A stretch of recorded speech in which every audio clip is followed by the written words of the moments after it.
Welcome to Chamber of Classics, where timeless stories are shared just as they have been treasured for generations. Today's story is The Steadfast Tin Soldier by Hans Christian Andersen, a tale of quiet bravery and unwavering devotion. Though the tin soldier faces a world filled with danger and uncertainty, he remains resolute, faithful, and unyielding in spirit. So settle in and listen to this unforgettable classic.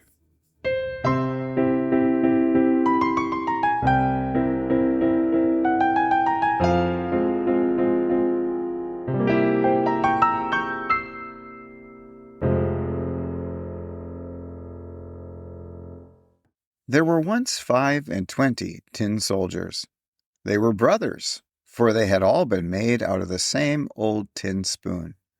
They all shouldered their bayonets, held themselves upright, and looked straight before them. Their uniforms were very smart-looking, red and blue, and very splendid. The first thing they heard in the world, when the lid was taken off the box in which they lay, was the words, "Tin soldiers." These words were spoken by a little boy, who clapped his hands for joy. The soldiers had been given him because it was his birthday, and now he was putting them out upon the table.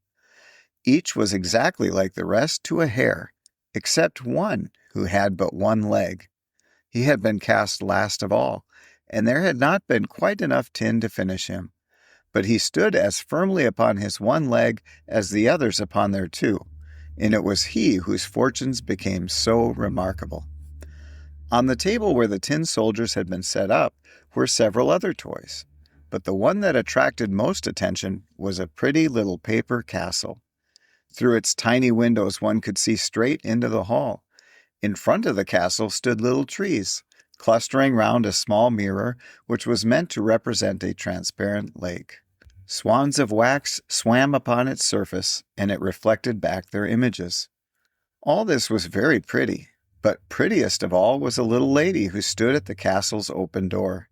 She too was cut out of paper, but she wore a frock of the clearest gauze and a narrow blue ribbon over her shoulders, like a scarf, and in the middle of the ribbon was placed a shining tinsel rose. The little lady stretched out both her arms, for she was a dancer, and then she lifted one leg so high that the soldier quite lost sight of it. He thought that, like himself, she had but one leg. "That would be just the wife for me," thought he, "if she were not too grand. But she lives in a castle, while I have only a box, and there are 25 of us in that. It would be no place for a lady. Still, I must try to make her acquaintance." A snuff-box happened to be upon the table, and he lay down at full length behind it, and here he could easily watch the dainty little lady, who still remained standing on one leg without losing her balance. When the evening came, all the other tin soldiers were put away in their box, and the people in the house went to bed. Now the playthings began to play in their turn. They visited, fought battles, and gave balls. The tin soldiers rattled in the box, for they wished to join the rest, but they could not lift the lid. The nutcrackers turned somersaults, and the pencil jumped about in a most amusing way. There was such a din that the canary woke and began to speak, and in verse too. The only ones who did not move from their places were the tin soldier and the lady dancer. She stood on tiptoe with outstretched arms, and he was just as persevering on his one leg. He never once turned away his eyes from her. 12 o'clock struck. Crash! Up sprang the lid of the snuff-box. There was no snuff in it, but a little black goblin. You see, it was not a real snuff-box, but a jack-in-the-box. "Tin soldier," said the goblin, "keep thine eyes to thyself. Gaze not at what does not concern thee." But the tin soldier pretended not to hear. "Only wait, then, till tomorrow," remarked the goblin. Next morning, when the children got up, the tin soldier was placed on the window-sill, and, whether it was the goblin or the wind that did it, all at once the window flew open, and the tin soldier fell head foremost from the third story to the street below. It was a tremendous fall. Over and over he turned in the air, till at last he rested, his cap and bayonet sticking fast between the paving stones, while his one leg stood upright in the air. The maidservant and the little boy came down at once to look for him, but, though they nearly trod upon him, they could not manage to find him. If the soldier had but once called, "Here am I," they might easily enough have heard him, but he did not think it becoming to cry out for help, being in uniform. It now began to rain. Faster and faster fell the drops, until there was a heavy shower, and when it was over, 2 street boys came by. "Look you," said one, "there lies a tin soldier. He must come out and sail in a boat." So they made a boat out of an old newspaper and put the tin soldier in the middle of it, and away he sailed down the gutter, while the boys ran along by his side, clapping their hands. Goodness, how the waves rocked that paper boat, and how fast the stream ran! The tin soldier became quite giddy. The boat veered round so quickly.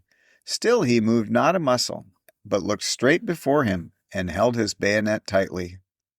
All at once the boat passed into a drain, and it became as dark as his own old home in the box. "Where am I going now?" thought he. "Yes, to be sure, it is all the goblin's doing. Ah, if the little lady were but sailing with me in the boat, I would not care if it were twice as dark." Just then a great water rat that lived under the drain darted suddenly out. "Have you a passport?" asked the rat. "Where is your passport?"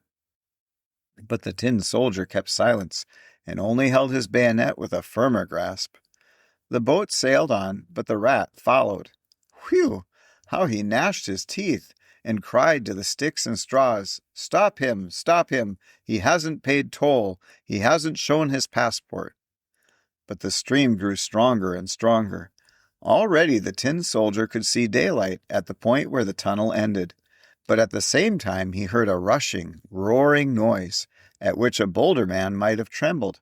Think, just where the tunnel ended, the drain widened into a great sheet that fell into the mouth of a sewer.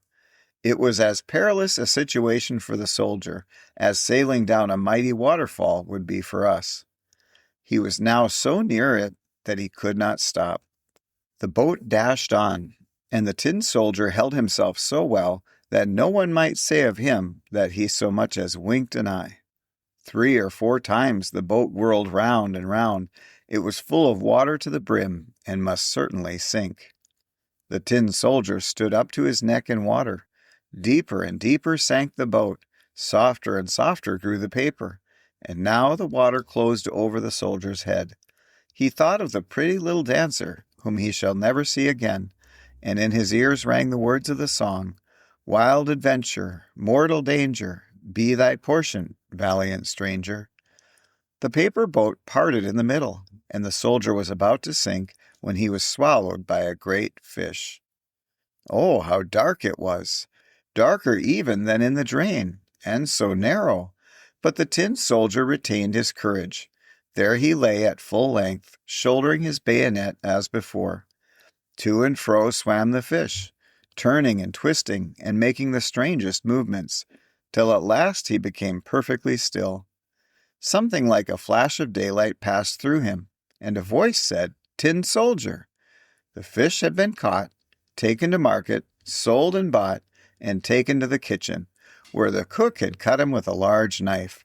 She seized the tin soldier between her finger and thumb, and took him to a room where the family sat, and where all were eager to see the celebrated man who had traveled in the maw of a fish. But the tin soldier remained unmoved. He was not at all proud. They set him upon the table there, but how could so curious a thing happen? The soldier was in the very same room in which he had been before. He saw the same children. The same toys stood upon the table, and among them the pretty dancing maiden, who still stood upon one leg. She, too, was steadfast. That touched the tin soldier's heart. He would have wept tin tears, but that would not have been proper. He looked at her, and she looked at him, but neither spoke a word. And now one of the little boys took the tin soldier and threw him into the stove. He gave no reason for doing so, but no doubt the goblin in the snuff-box had something to do with it. The tin soldier stood now in a blaze of red light. The heat he felt was terrible, But whether it proceeded from the fire or from the love in his heart, he did not know. He saw that the colors were quite gone from his uniform, but whether that had happened on the journey or had been caused by grief, no one could say. He looked at the little lady, she looked at him, and he felt himself melting, till he stood firm as ever, with his bayonet on his shoulder. Then suddenly the door flew open. The wind caught the dancer, and she flew straight into the stove to the tin soldier, flashed up in a flame, and was gone. The tin soldier melted into a lump, and in the ashes the maid found him the next day, in the shape of a little tin heart, while of the dancer nothing remained save the tinsel rose, and that was burned as black as coal. Thank you for listening to The Steadfast Tin Soldier by Hans Christian Andersen on Chamber of Classics. If this story moved you, I invite you to follow the podcast for more enduring fairy tales and classic literature and, of course, Mystery Mondays, stories that continue to speak to the heart across generations. Until next time, may you stand firm, even when the world carries you where you did not choose to go.